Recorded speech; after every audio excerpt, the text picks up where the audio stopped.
Following the explosion of so-called grunge music from the Pacific Northwest in the early 90s, a new generation of bands sprouted up, including presidents of the United States of America, Foo Fighters, and today's topic, Everclear. Everclear went on to have commercial success in the mid-90s and early 2000s, with one of their most popular songs being Father of Mine, dealing with abandonment and one's desire to not repeat the same mistake. Today, let's talk about the heartbreaking story of the song. Father of mine, take me back to the day. Everclear frontman Art Alexakis was born and raised in Santa Monica, California, in a housing project. His father split by the age of 6, and he and his 4 siblings were raised by their mother. Art did, however, see his dad once in a while and even lived with him for a few months, but emotionally, his father wasn't there. In fact, a lot of kids in the housing project where he grew up didn't have their dads around either, and many of them didn't even pay child support. Art noted to the Indianapolis Star that he moved upwards of 60 times, including 15 times as a kid, telling the paper, "How do you grow up feeling stable and secure when the ground underneath your feet is constantly moving?" Apart from his dad not being there, his childhood was pretty awful too. Everclear's second album, 1995's Sparkle and Fade, shows a photo of Art when he's just 9 years old smiling. The LA Times wrote about that photo. The reason for the playful expression, they asked, he just smoked pot for the first time. Art started drinking by the time he was 8, and at age 12, he nearly died of a cocaine overdose at his friend's house. His friend's neighbor, thankfully, happened to be a medic and saved his life. To numb the pain of his parents' divorce, his childhood abuse, and trauma, he started using heroin at the age of 13. Art's girlfriend and brother died of overdoses only weeks apart when he was only 12. He recalled how his brother, who was 9 years older than him and died at the age of 21, took his parents' divorce especially hard. And from the age of 6 to 12, Art never saw his dad. He only saw his father after 6 years because he showed up to his brother's funeral. Art soon wanted to join his departed brother, jumping off the Santa Monica pier with weights in his pocket. But when he was sitting in the water, he heard the voice of his deceased brother in his head, and he reconsidered his actions and swam to shore. Father's Day proved to be a harsh reminder of the emptiness in his life, telling the Huffington Post, "At school, we would make Father's Day cards for our dads, and I usually mailed one to my dad, and he hardly ever responded." Not having a father left Art with no prominent male figures in his life, so his mother taught him what it meant to be a man. He told the Post, "My dad wouldn't sign the house over to her because he was mad at her, and we ended up living in a housing project just out of spite. She told me that's not what a man does. A man moves down the street and raises his kids because that's what you do. My dad didn't do that." It was in the 70s, Art was in high school, and at the age of 14 or 15, he started playing guitar and attending Santa Monica High, where his classmates included actors Emilio Estevez and Sean Penn. By the age of 22, he decided to finally clean up his act, get off drugs and alcohol, and move to San Francisco. During his early days in the city in 1988, he was working as a production coordinator for a graphics art company. It was one of his coworkers who got him a job running the label Shindig Records, which put together a compilation album of cowpunk bands in the city. Art was also playing music in a band called Colorfinger at the time, which was also on Shindig's roster. But by the early 90s, the label was in financial trouble and Art was now out of a job. He soon met a record store clerk named Jenny Dodson, who he dated and later had a child with. Given how expensive San Francisco was, the couple opted to relocate to Portland, Oregon. With being a father on the horizon, Art had to decide whether he'd either get a real job or keep pursuing the musical dream. So he decided he was going to start one more band. He put an ad in the paper The Rocket that read, "Looking for a bass player and drummer to form a band. Influences include Pixies, Sonic Youth, X, Neil Young, Led Zeppelin." Bass player Craig Montoya and drummer Scott Cuthbert answered the ad. It was now 1991 and the trio had their first rehearsal 4 days after Art's first daughter was born. Montoya recalled to Spin how he was taken aback by Art's personality, remarking, "I answered his ad and had to hold the receiver away from my ear. He was so excited. He wanted to go on the road. He wanted to record an album. He wanted to go down to South by Southwest and the New Music Seminar and see MJ, and I was like, wow, I've never been outside of the Pacific Northwest." The trio soon called themselves Everclear, a reference to the infamous grain alcohol. But those initial rehearsals didn't really go that well. But it was through consistent practicing and playing live shows that they started to show promise. With $400 in hand, they went into the studio and recorded the EP Nervous and Weird. And they also recorded the band's first full-length release, World of Noise. Both of these recordings came out in 1993. Everclear's early sound was described as being a combination of punk and grunge, covering some pretty dark topics like AIDS, domestic assault, and homelessness.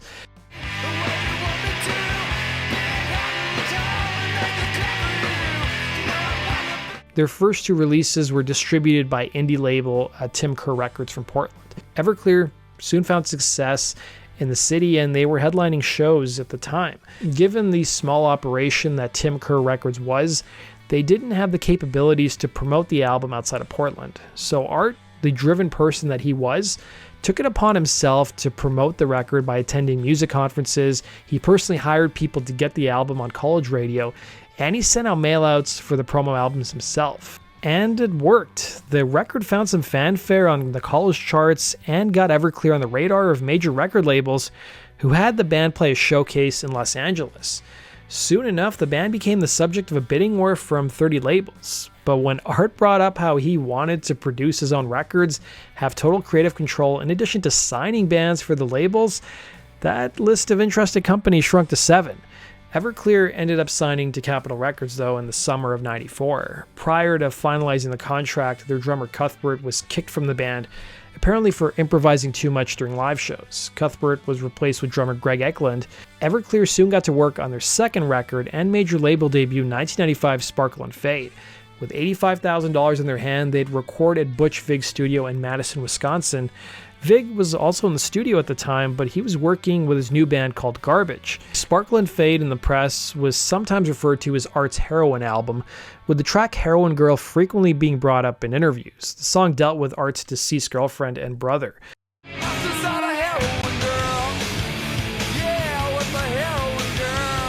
When the police found Art's brother, one of the officers reportedly said, "Just another overdose." That line made its way into the song's lyrics.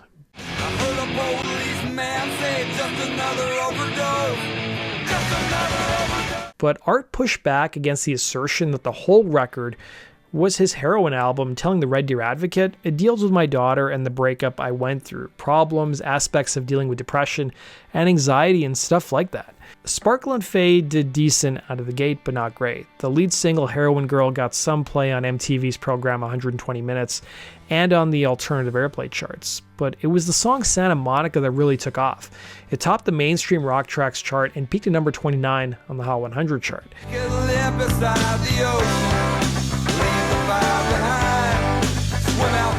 By Christmas of '95, the song got added to MTV's Buzzbin, and the album soon went gold and later platinum. The album produced another hit in Heart Spark Dollar Sign, a commentary on interracial relationships.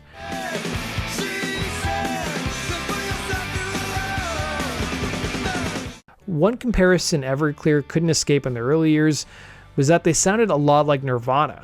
Opening up for Foo Fighters this one night only were Everclear and Girls Against Boys. Everclear, I've never seen Everclear play, but I think their record's really good. I think they're pretty good, so I'm excited to see that. As it happens, a number of critics have suggested that Everclear sounds a little bit like Grohl's old band, Nirvana. Someone says that, but I don't hear that, like not as much as when I listen to Bush. I think that, to me, sounds like Nirvana. And it's hard for me to hear bands, everyone says, "Oh, they sound like Nirvana," and I listen to them and I'm like, I don't think so. With the success of Everclear's second album, some publications were hailing the band along with Foo Fighters and presidents of the United States of America for reigniting interest in the Pacific Northwest music scene.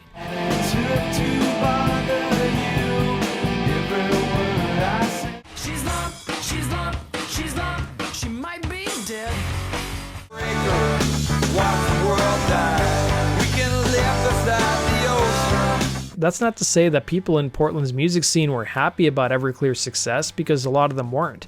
One member of the music scene who was interviewed by Spin magazine seemed to pick on Art's past violent behavior, his ambition, and his business and management style. Others claimed he embellished details of his childhood and personal life for fame. I also want to point out that some of his ex-bandmates have also questioned how autobiographical some of his lyrics really are. Everclear's follow-up record, 1997, So Much for the Afterglow, saw the frontman write a much harder album. It was originally titled Pure White Evil, and Art ended up sending the record to his A&R guy for Capitol Records, who thought it was good but not great. So Art ended up setting up shop in New York for 2 weeks, just himself and an acoustic guitar, and came up with several new tunes and then remixed the whole record. The album contained 3 of Everclear's biggest hits, including Father of Mine, I Will Buy You a New Life, and Everything to Everyone. Father of Mine was inspired by Art's daughter, who he recalled watching sleep one night, thinking how anyone could abandon a child.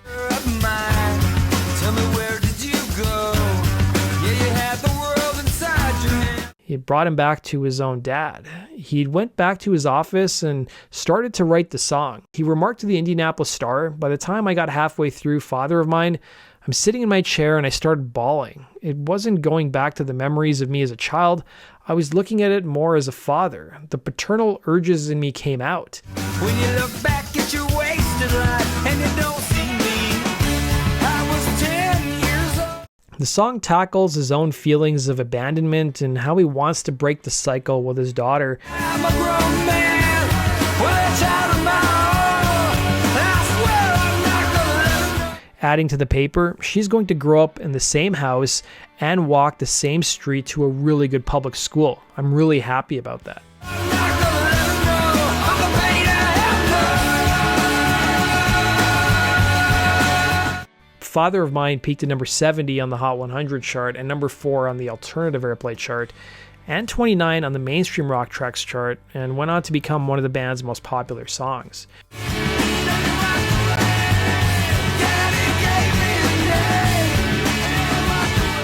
Years later, in 2003, Art talked to Songfacts and discussed how cathartic it was to write the track, remarking how it is surprisingly one of the few autobiographical songs he's written. I want to point out that this kind of clashed with what was reported on about the band when it came to their second record. Art added in the same interview, "My feelings about myself after writing that song have been much better. It was kind of a catharsis to put those feelings into words. It's a way for me to get things out of my system. The song Wonderful is very much like that too. I was a child of a broken marriage, and my daughter was the child of a broken marriage, and it was hard to watch that happen to her. That was me trying to make sense of it." Just for reference, Art has been divorced twice and is on his 3rd marriage and has 2 daughters. But he's been adamant in interviews that he loves being a dad and tries to be there for his kids as much as he can. He even admitted in one interview that some people told him that the song was too personal, something he could understand as a critique. Prior to their 3rd album coming out, Art recalled playing the song for his A&R guy's assistant, and by the end of it, she was bawling, and she had a great relationship with her dad. When the final album was submitted to the group's label, their A&R guy told them that there were a ton of songs that had the potential to be singles, but he was on the fence about Father of Mine, and Art felt the same way. He thought people were either going to love it or hate it.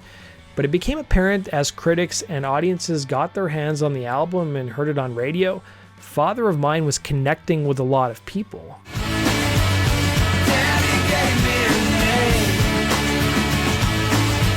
When it came time to do the music video, Art initially wanted to direct it himself, but the label said no. Instead, Art proposed several directors, including Paul Hunter and Spike Lee. The label balked at the idea since those 2 directors weren't really synonymous with rock videos. The label suggested their own group of directors to choose from, but Art wasn't interested. Spike Lee wanted to do the video, but he had other projects he was committed to. So Paul Hunter stepped up and was the director for the music video.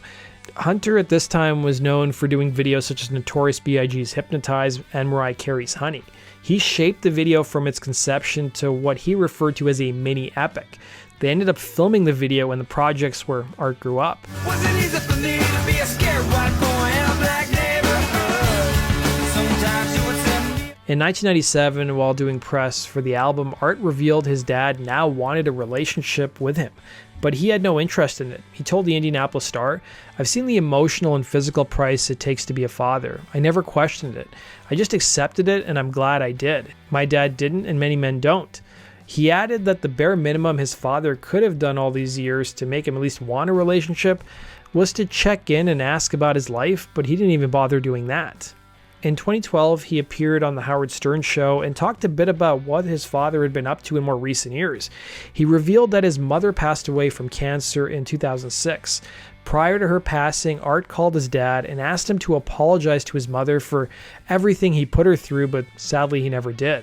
He also went on to reveal that his dad married a new woman after leaving his mother. This new woman had kids and he actually helped raise them. As for whether Art's dad ever heard Father of Mine, he remarked, "I don't know if my dad ever heard the song. I'm assuming he did. I know the two girls he raised did. His stepdaughters heard it and were mad at me about it." Art's dad ended up passing away in 2016. It appeared there was no love lost between the two. As he told an interviewer, "I was more upset about David Bowie's death than I was about my own father's. My father died a few weeks before David Bowie. I felt like I knew David Bowie better and learned more from him than I did from my own dad. Bowie was a constant in my life." The Everclear frontman later revealed that he did in fact meet David Bowie once in passing. Pop singer Kelly Clarkson ended up covering the song Father of Mine. The song hit close to home for the pop star, whose parents divorced when she was a young girl, and she was divorced herself with children. You would take me to the movies. You would take me to the beach. You would take me to a place. In 2000, Art testified in front of Congress to endorse a child support bill at the time. He was pushing for there to be stricter penalties against fathers who don't pay child support. As for the album Father of Mine was found on, so much for the Afterglow went on to become the band's most successful record, going double platinum.